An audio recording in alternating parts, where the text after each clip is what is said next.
All right. Good morning, everyone. Welcome to today's webinar, Understanding Your Workers' Compensation Policy for Small Business.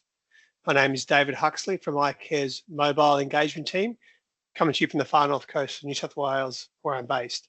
I'm on Bundjalung country, and I want to pay my respects to the elders, people, and ancestors on this country where I live. I'd like to pay my respects to the traditional custodians on the various lands which we all work today, and any Aboriginal and Torres Strait Islander people participating in this webinar. Today's webinar is tailored especially for small employers in New South Wales, and hopefully by the end of the session, you'll have a better understanding of the policy renewal cycle, the premium calculation, and understand ways to access the various incentives and discounts that we're going to talk about, as well as have a better understanding on New South Wales workers' compensation overall. Look, with about 1,500 registrations, everyone's camera and microphone are disabled, so there should be no interruptions. And the chat box will be now closed during the main part of the session.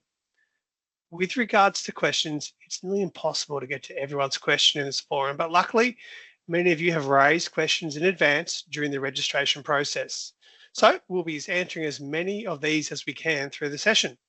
If you still have questions outstanding by the end of the webinar, we will provide you with details on how to contact our policy and claims team throughout the session.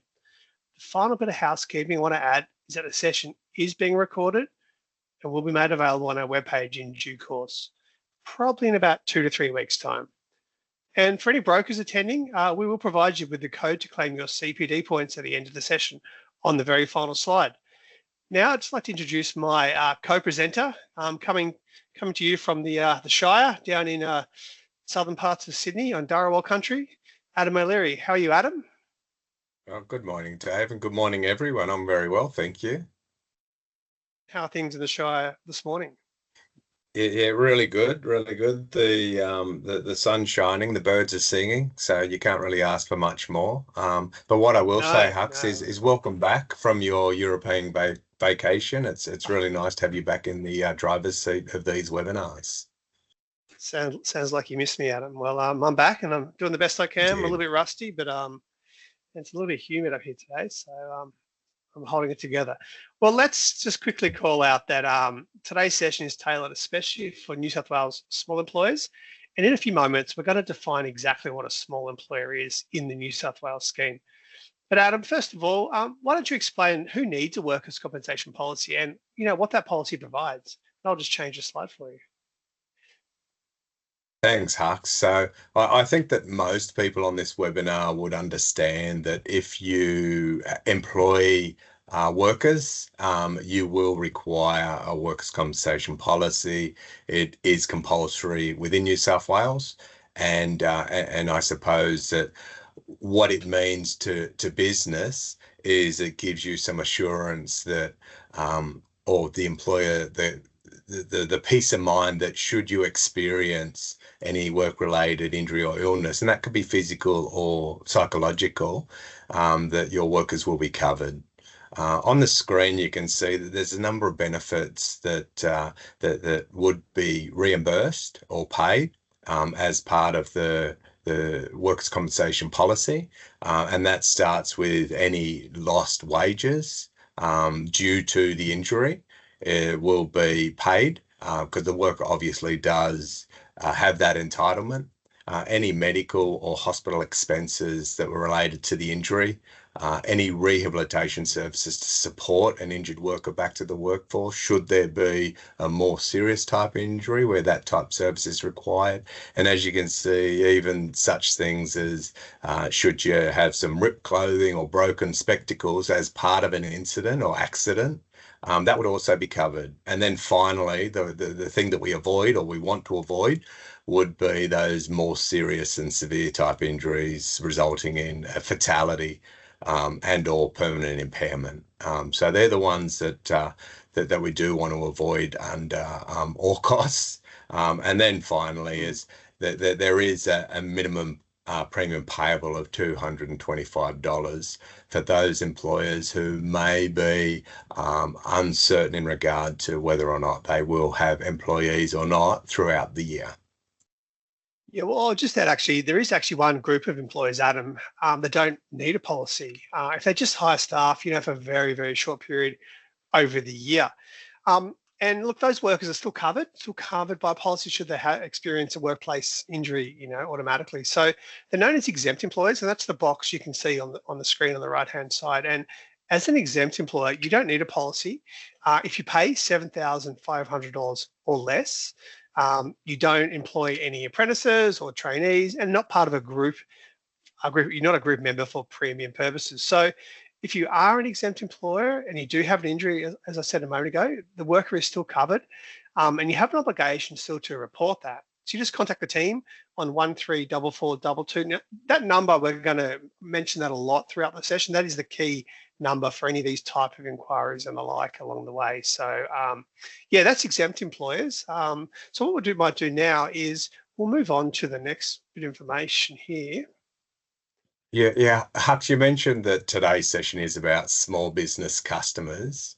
So why don't we explain what a small business customer is or a small business employer is and what that means for their premium?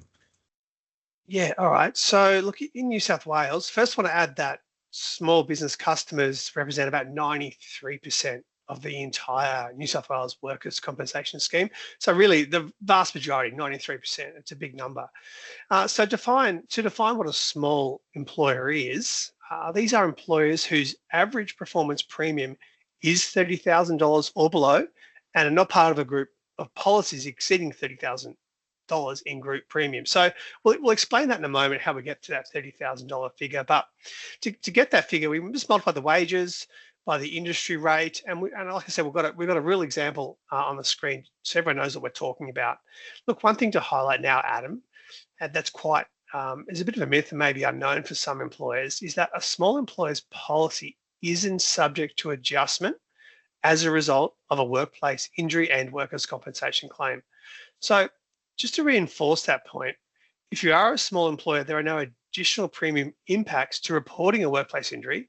And importantly, by reporting a claim, it allows for treatment and injury prevention to commence as soon as possible so the worker can recover quicker, but also return to work planning to kick off as soon as we possibly can.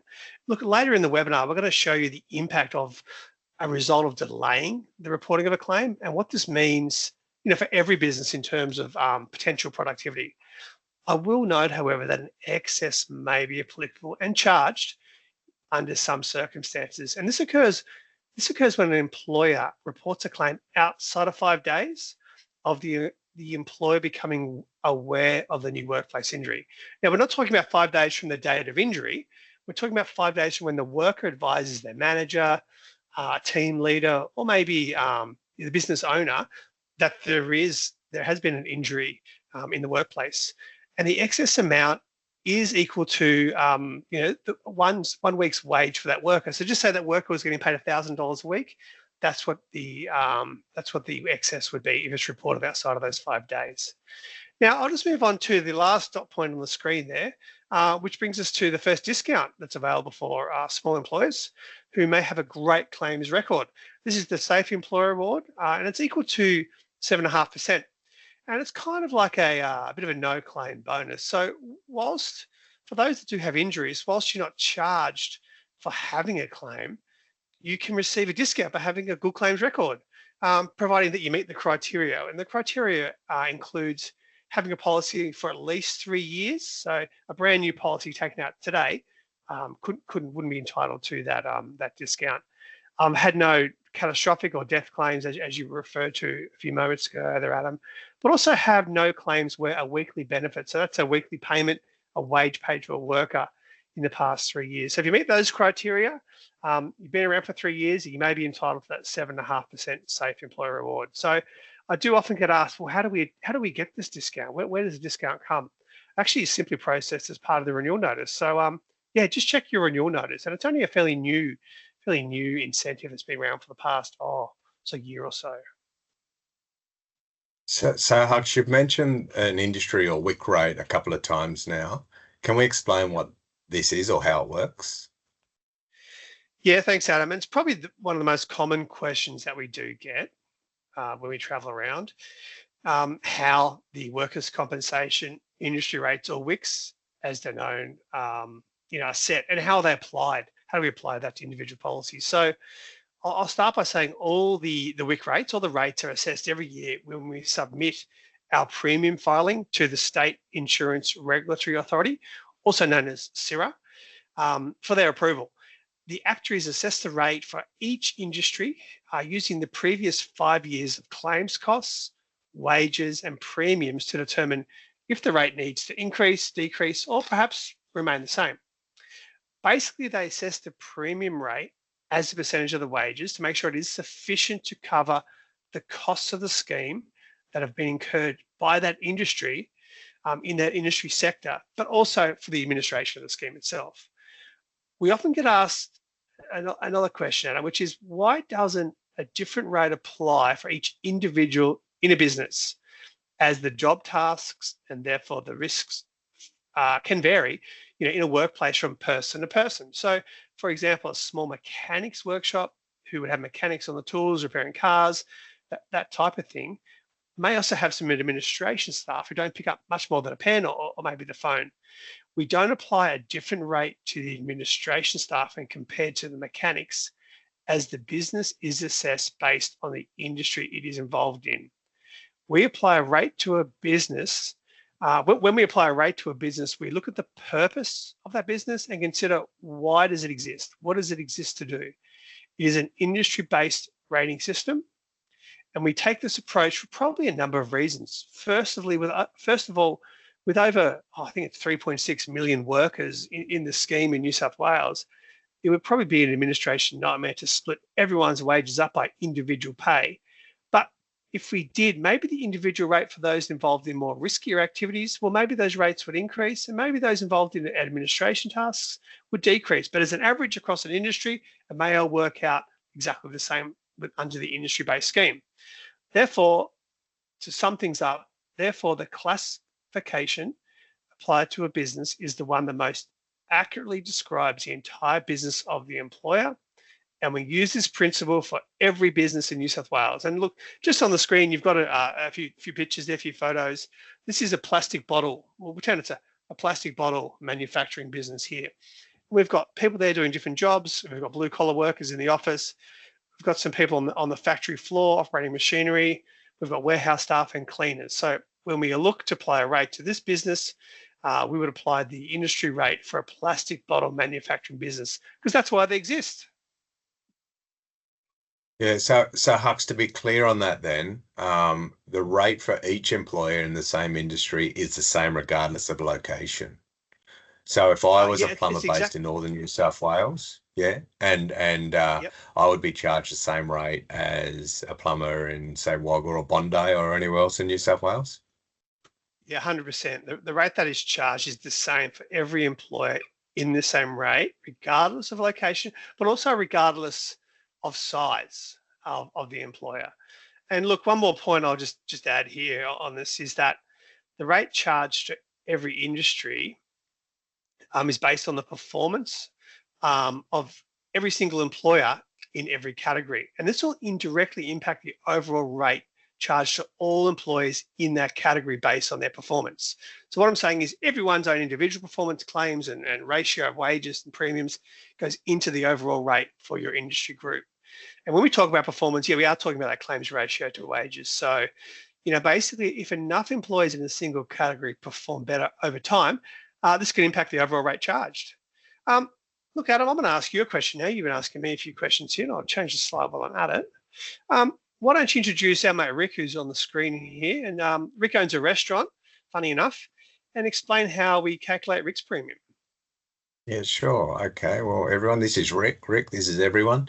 So Rick has a restaurant, and I suppose looking at the calculation in the most simplistic way and applying simple mathematics, you take your annual salary and apply the WIC rate percentage. So in this instance, we have Rick's annual wage bill is $1 million, and the WIC rate for cafes and restaurants is 2.2%. So as I said, applying the simple mathematic, the average performance premium for Rick is $22,000. And there are some other fees and discounts and charges, which Hux has covered off on some already, the ESI, the Employer Safety Incentive, as an example. And that is the way or most simple way that we can explain how your average performance premium is calculated. You can get some discounts if an employer pays their premium in full by the due date. They are entitled to 5% discount. We appreciate this can't be done by everyone. It doesn't apply to everyone. However, there's also a monthly installment available. However, you won't receive a discount if you do pay by monthly installments. So Hutz, we've just explained the basics of premium calculation. Why don't you now run the audience through the renewal and policy cycle and when payments fall due? Yeah, so I've spent a little bit of time on this slide, and I apologise. There's a lot of information on this diagram here, but we're going to try to make it as simple as possible. We're going to start in the green circle, titled late May.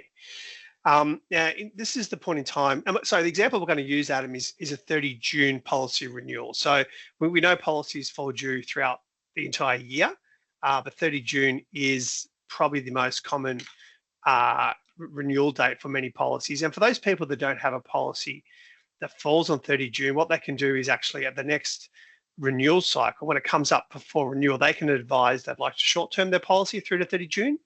And then from those following subsequent periods, it'll be a 30 June renewal. So we often get asked that question a lot there. So in late May, generally the paperwork is sent out, the renewal paperwork, to small employers or to all employers ready for that 30 June renewal. And look, sending out the renewal information early gives employers the opportunity to request any changes to the policy prior to the actual renewal date.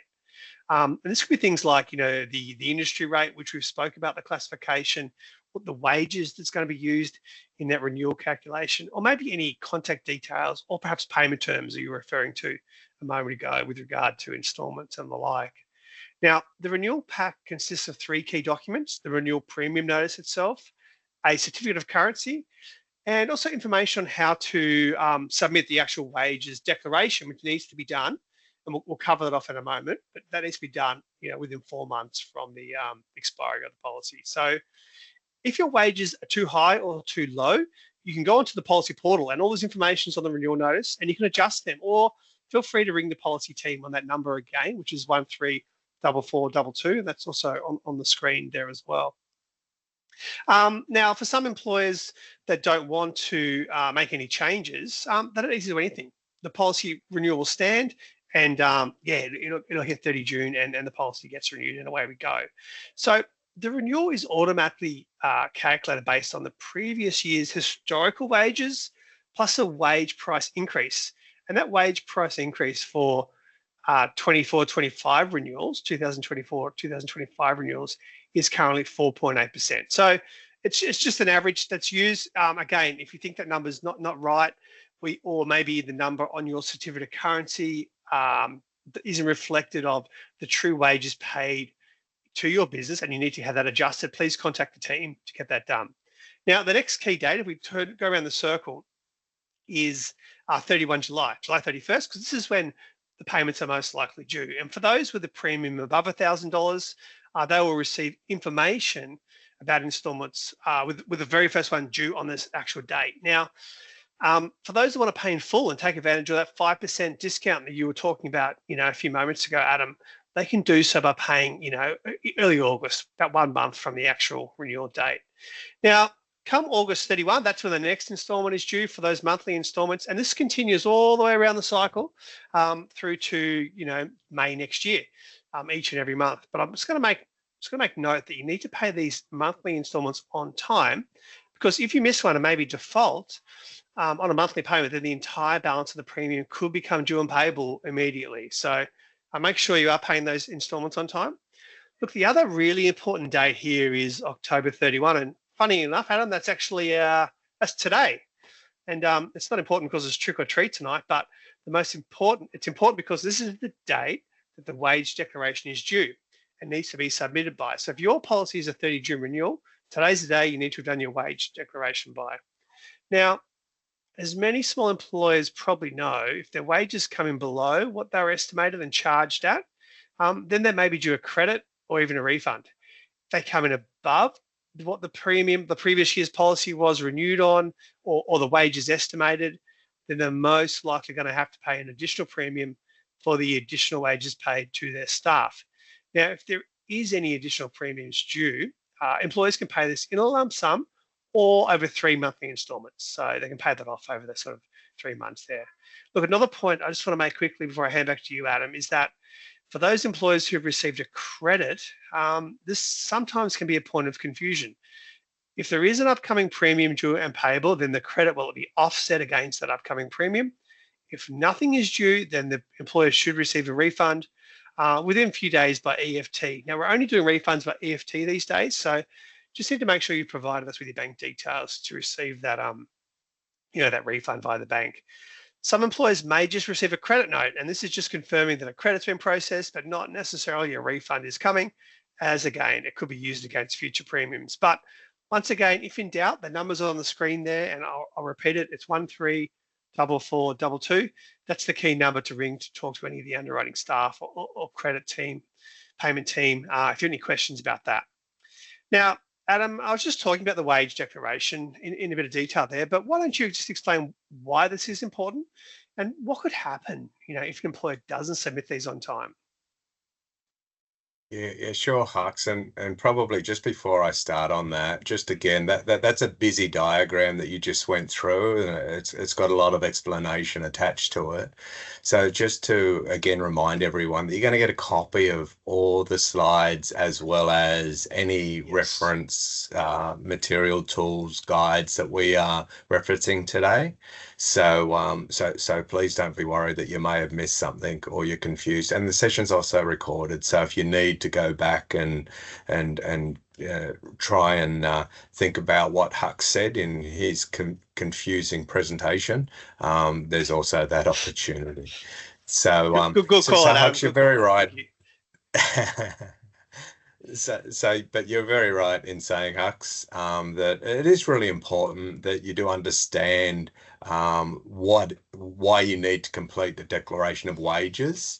And we can start by submitting your declaration of wages means you'll be paying a fair and accurate premium. In other words, you effectively have control of your premium. If you fail to submit your wages or your declaration of wages on time, you will receive a 30% loading on the prior wages used to calculate your renewal premium. So that's a fair hit for a lot of business if you just don't have time to get to it or you don't understand that impact. So again, really, really important point to note that if you don't submit, it's a 30% loading. You have 4 months, as Hux just covered in that prior slide, to complete the declaration after the expiry of policy. And this can be done online via a few simple steps. And we've got a link that we will share with you, which will take you to that online declaration area of icare. We'll also share with you the wages definition manual, which provides guidance on assessable wages. We receive lots of questions, as you know, Hux, about what should and shouldn't be included in wages declarations. So the wages declaration manual provides you with all this information and covers some of the more complex areas like how to treat working directors, contractors, and family trusts, just to name a few. And again, I know we got lots of questions as part of registration around contractors in particular. Also, the reference to apprentices here is you can have an apprenticeship wages discount. So what this means is if you declare apprenticeship wages, these should be discounted from your wage declaration. And that's all part of the process, but they do have to be declared. And there is a part on the declaration form that does specify if you are employing apprentices to enter the details there. So Hux, I hope this is reinforcing the importance of declaring wages, because if you don't as we said, you may be paying too much, and your premium may be increased by 30%, which for a lot of business will be pretty hard to take. Also, again, just a reminder, all this information, the declaration manual, will be shared post today's session. Yeah, no, that's right. The wages definition manual is a really great resource because a lot of those complex areas which you referenced, we do get lots of questions about working directors and contractors, all this type of thing is covered in that. And then there's also how to treat apprentices. And as you said, we actually take off, you have to declare your apprentices, but you actually receive an apprentice discount as well. So it's just another discount that's available there for employers. So we might move on. I think we've covered a fair bit now with regard to the policy side, Adam. So why don't we talk about what employees need to do if one of the workers is injured at work? And so why don't you explain what they need to do if they have a workplace injury, Adam? And I've just changed the slide for you there. Yeah, thanks, Hux. And I suppose this gets to the very initial slide of what your workers' compensation's about. So whilst we've just been through the policy piece, this now gets into a few explanations around claims and what you should do. And we can start with our primary focus here on being early intervention, because all the analysis and research clearly shows that early intervention maximizes a worker's recovery and minimizes the impact on business. So to start with, the big circle in the middle of this diagram, and I'm sure everyone would do it here on this call today, is to provide some care and first aid to that injured individual. From there, there's several dates that are really important. The first one is that you need to, or legislation does stipulate that there's a 48-hour notification period from the date that you are made aware of an injury. So if the injury happened a month ago, but you're only being made aware of it today, you have 48 hours from today to notify of that injury as per your legislative requirement.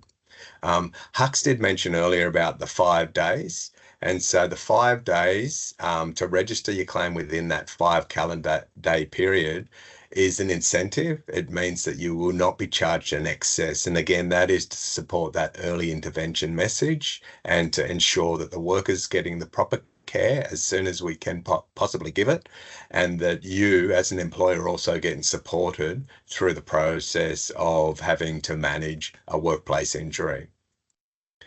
The next step is obviously supporting the worker through their GP visits, specialist appointments, and other treatment needs. And this may include the idea or the understanding that GP time to make appointment and specialist times in particular can be difficult. And so there may be some times there where workers need some time off within their general work hours to make some appointments. So you need to be slightly flexible in that regard. Then there's about the participation in the return to work plan to get people back to work. And again, we'll talk shortly about the recovery at work incentive that CIRA provide to small business customers. The early intervention that we keep talking about, all the research, all the evidence does support a quicker recovery for the worker, which is what we're all about, as well as minimizing any impacts to the business when it comes to your service delivery standards, etc. And then it also just creates that positive workplace culture. And as you know, the more engaged a workforce is, the better the output. So Hux, now that I've spoken about the cycle of a claim, oh sorry, I should touch on before I pass back to you, Hux. There's also a checklist that's available and that icare has created, and that covers both physical and psychological injuries. And so whilst many people haven't, or many employees haven't had the experience with a workplace injury, this checklist will just help you through the process. So again, we'll send you that via a link post this session today. So again, Hux, we're talking lots about the benefits of early reporting of a claim. Can we share the stats around what the analysis is Yeah. telling us here? Yeah, and I've just put the slide up there. Now, I suppose what the data is showing us is that the reporting of the claim within that 5 days, it's a key day, 5 days. We talk about it a lot, but reporting a claim within 5 days can result in much quicker return to work and therefore a much lesser impact on your business's productivity than those claims reported outside of the 5 days. Now, you can see on the diagram there, 52.5% of claims are reported within 5 days for small businesses. But that's actually quite a low number. So it's about half that aren't reported within 5 days. And maybe that's a result of small employers perhaps, not knowing what to do after a workplace injury, or perhaps they might be fearful of a premium increase or maybe even a fine as well. But if we look at the couple of points on the screen there, for those claims reported inside of 5 days, the average days off is about 95 days per claim. And the average cost is $49,000. Compare that to those outside of 5 days, and the average days off is 171 days, so significantly more. And the average cost is upwards of $70,000 there, so also a fair bit more. So I suppose that we got there as a tip, but it's pretty obvious. Report your claim within 5 days, and not only will the workers return to work up to 76 days quicker on average, which is, what's that, 2.5 months?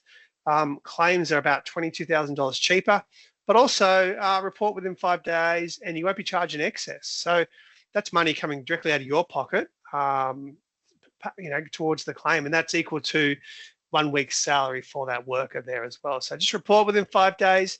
There's lots and lots of benefits there, all shown on the screen. Productivity, financial costs, indirect financial costs, and savings are all there. But there's also the other indirect impact also, Adam, where, if employers aren't reporting claims and claims are blowing out, then these costs can go towards the overall rate that is charged, the industry rate that is charged for employers. So many reasons, Adam, to report a claim as soon as possible and be as proactive as we can.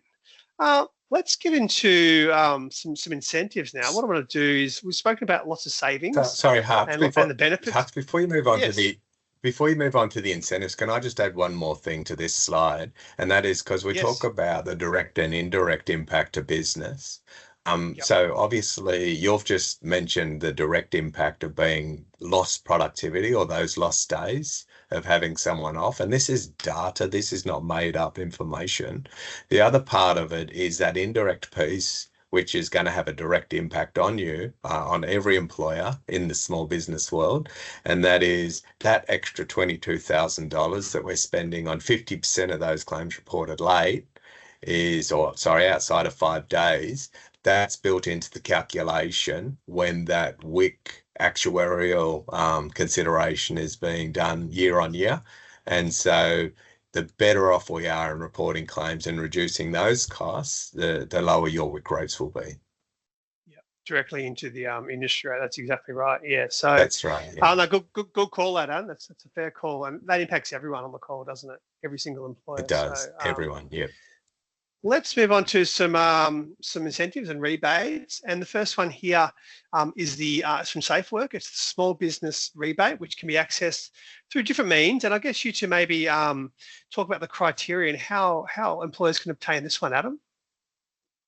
Yeah, I suppose it all starts with safety in the workplace, Hux, and most business, I would suggest, does invest in safety, even if you don't know you're investing in safety. Generally, a lot of the time investing in some form of safety, example, sunscreen and clothing to protect from sun, so simple things like that. But this SafeWork rebate, it's a great program that offers up to $1,000 toward the cost of workplace health and safety items. So essentially, if you invest in any of the eligible items, which we'll show you in a moment, you can claim or a rebate, a reimbursement. It has a vast amount of safety items that are covered, and these can be found via the link or the QR code provided on this screen, which again, we will share. And it's also really important to note that whilst we've been talking small business and with an average performance premium of $30,000 or less, with regard to this incentive, it's actually noting that small business is less than 50 full-time employees to be eligible for this program. So that's something that you probably need to note.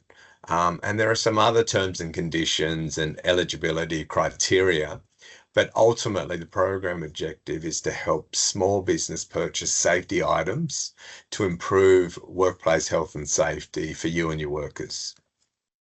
Well, I might actually share some examples of these items. You've referenced a couple there, but look, the first one there's anti-slip or trip items. So maybe some anti-slip protective mats, that type of thing. If we think back to the Rick's restaurant you were referring to earlier, Adam, being in a kitchen environment, it's good to have those non-slip things in place to help.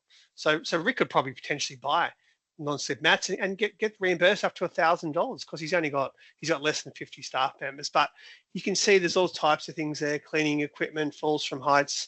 Even you referenced sunscreen a moment ago. We've got some sunshades, like a pop-up gazebo type thing. That may be something that employers can seek to rebate and get refunded for, providing they meet obviously all the criteria that we spoke about. But yeah, a lot more information we're going to send you again in the email with links to all these incentives and the like. And we might move on to the next one then, which is the it's also available to small employers. But this is for those employees who may have experienced a workplace injury. And this comes from CIRA. And they may need some help or some support in backfilling a role whilst their injured worker can only perform part of their pre-injury role. So why don't you talk through that for us, please? Yeah, Huck. So let's start by acknowledging that it can be challenging for small business to identify and then offer suitable duties following an injury. It's also important to note that small business does not have the dedicated resources that many of the large business does have. And so there's a clear understanding that it is more difficult for small business to not only identify it, but to offer suitable duties. So this is actually a great incentive that CIRA have provided. And the objective of it is to support your injured worker with recovery at work. Hence the name of it, Recovery at Work Assist for Small Employers. So the way the incentive is designed, and available for small employers who have struggled to find those suitable duties or light duties to their worker due to the injury, and there may be varying factors associated with that. But ultimately, what the program promotes is that if we can identify some form of duty that our injured worker can undertake, then there is an opportunity to provide those hours. So an example would be if you were providing X number of hours per week, but you had to bring someone else in to perform the remaining hours. That's what this incentive's about. So where you have to bring someone in and you may have to pay an additional expense to bring that person in to complete the task that we're trying to support that injured worker's suitable duties with, you may be entitled to receive this assistance payment. So the assistance payment is up to $400 per week for a combined total of 6 weeks. And it's important to note that you need to use this program within the first 26 weeks from the date of injury. So again, we do reference a lot about notifying from the date you're notified of injury and all this type of stuff.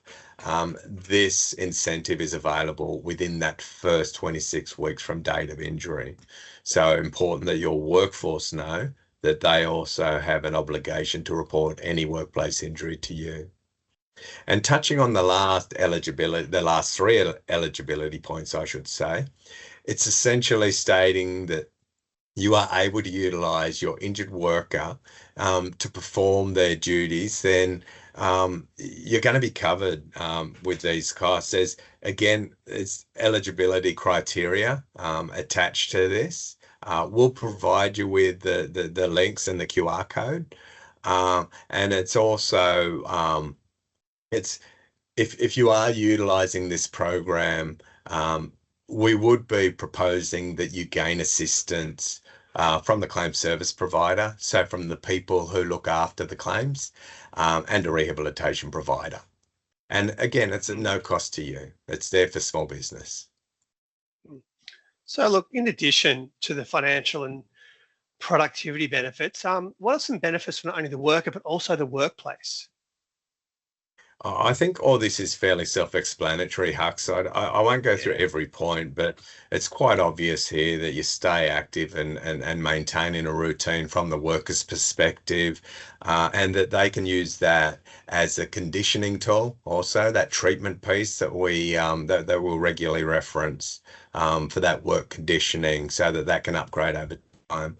From the employer's benefit perspective, you're obviously reducing the lost productivity. You're having lesser impact on other workers within the workplace who may have to fill that gap from having someone not working, and it's retaining the workers' skills and knowledge for that period that they're injured or recovering from injury. Mm, cool. All right. So Hux, we also have this new icare pilot initiative called the Safety Locker. Can you tell us about it? Yeah, okay. Well, actually, our injury prevention team have been pretty busy in the last few months developing this new online learning platform. And it's called the Safety Locker to support New South Wales small businesses with pretty much everything workers' compensation related, from injury prevention and risk and hazard identification through to policy and premium, and of course, what to do, in the event of a workplace injury. The first few modules are now actually available to use, and the focus to begin with is on the key work health and safety requirements for employers. Look, the great thing, Adam, is that each module only takes about 2 to 3 minutes to complete. Even you and I could do it, with our limited attention span. So the link to access the Safety Locker is available on the screen. You're also going to get sent, everyone that's registered for today will get sent a link in the post-event email that we've referenced about a few times through the webinar, but also we're really keen, the injury prevention team who are developing this tool, this resource, are really keen to get any feedback, get any user insights, also any other suggestions for some of the new modules moving forward. So yeah, it's a great new resource, and you guys on the call, everyone here who's registered and joined us today will be some of the first to use the platform. Yeah, Hux, it sounds like a great new opportunity for our audience to be part of the pilot here. So something that we can all look forward to there.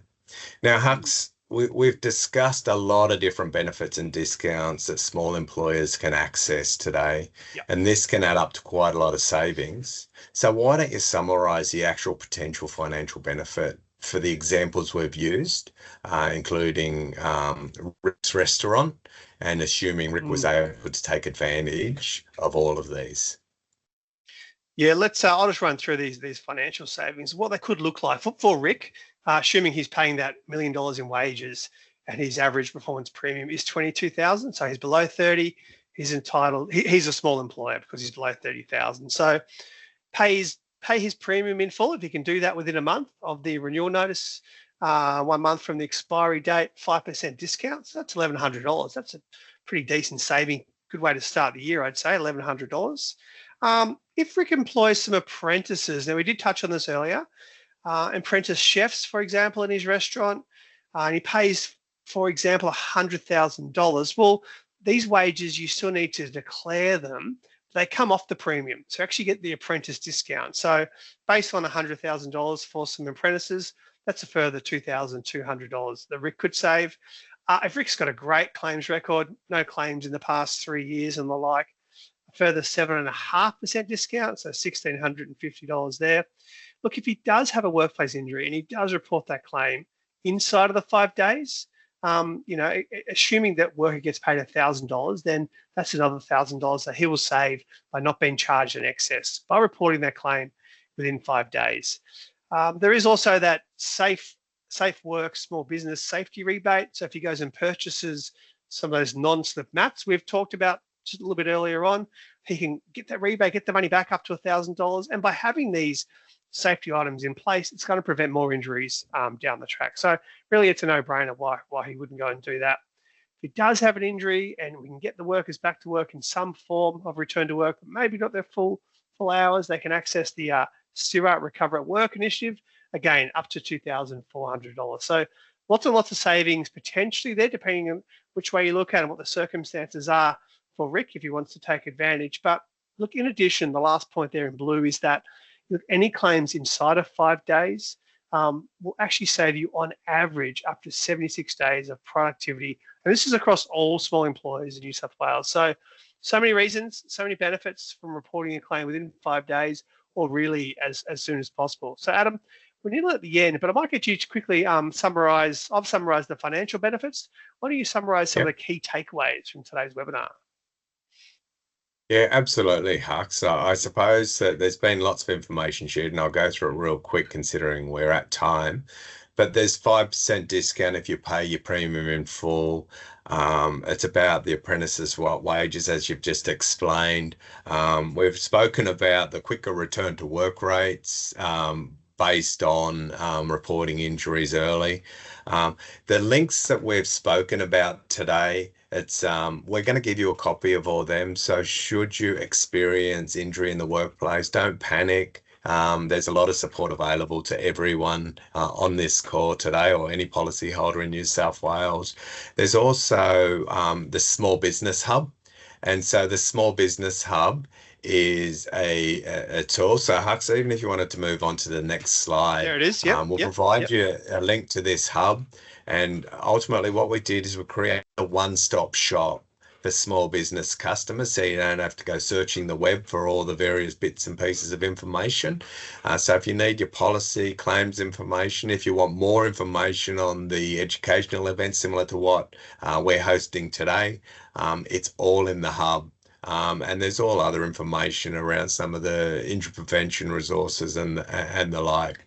So and on top of that, you can chat with an underwriter, have a live chat with an underwriter about your premium. So it's a go-to spot, a go-to hub for small business customers. Mm-hmm. Well, thanks, Adam. That brings us pretty much to the end of our session here. Now, what we're hoping now is we could obtain some feedback from the audience. And we're going to have a bit of a poll that just pop up now, just with a rating of 1 to 5, what you thought of today's event. And the way it works, if you got something out of the session and you'd like to see more of these sessions, we'd like to keep them short and sharp, but we want to run more of these. So if you like the concept and the event, the webinar, you'd give it a 4 or 5. If it's just so-so, maybe a 3. And if you didn't get much out of it, a 1 or a 2. But what we'd also want is your comments. Any comments, you can throw that now in the chat. The chat is open just in terms of what you thought, but also what would you like to see in terms of future webinars? We try to hold a webinar sort of once a month or more often, and we do change that based on feedback that we have received along the way. A couple more things I'll just add here, Adam. On the screen, you can see the CPD code for any brokers that may have joined us here today, but also part of the mobile engagement and what we do is we travel around New South Wales and we offer a lot of face-to-face education sessions. So we've actually got 2 sessions next week. We're on the road, aren't we, into southern New South Wales on Wednesday and Thursday. We'll be in Albury and Wagga Wagga, running a different type of session entitled Minimising the Impact of Complex Injury. So any employees in those regions, there is a QR code there. You can register for those events. Seats are filling up pretty quick, so I would register as soon as you possibly can. But you also get a link to our webpage where you'll get more information about any upcoming events that we have coming up, into 2025, as we've got lots of things on the way. So please feel to throw in your feedback, what you thought of the session, any suggestions for future sessions. And the last thing I'll add is the session was recorded and will be available, because we often get asked that. When's the recording going to be available? We want to watch it again. There's lots of great information in about 2 or 3 weeks' time on our webpage as well, which you're going to get a link to as well. So, Adam, thanks very much for joining me today. I understand you've got a busy day ahead, so we'll let you go and get ready for that.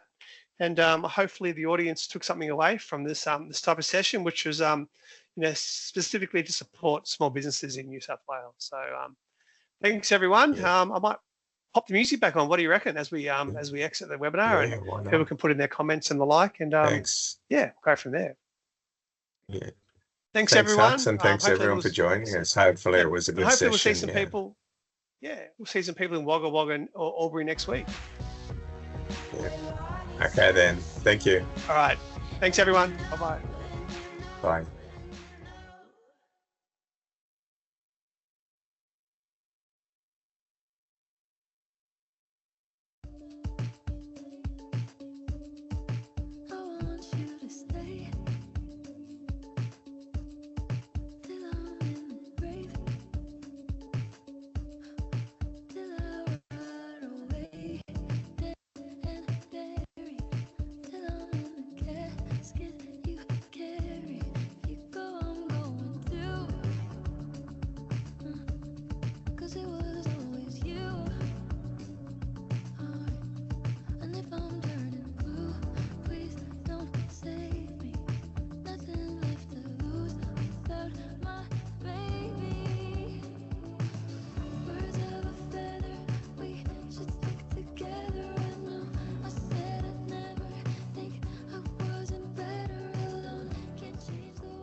If you leave me, God rest my soul.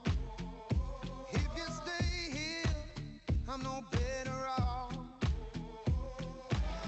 Babe, leave me 6 feet down below, but I'll be smiling when I go.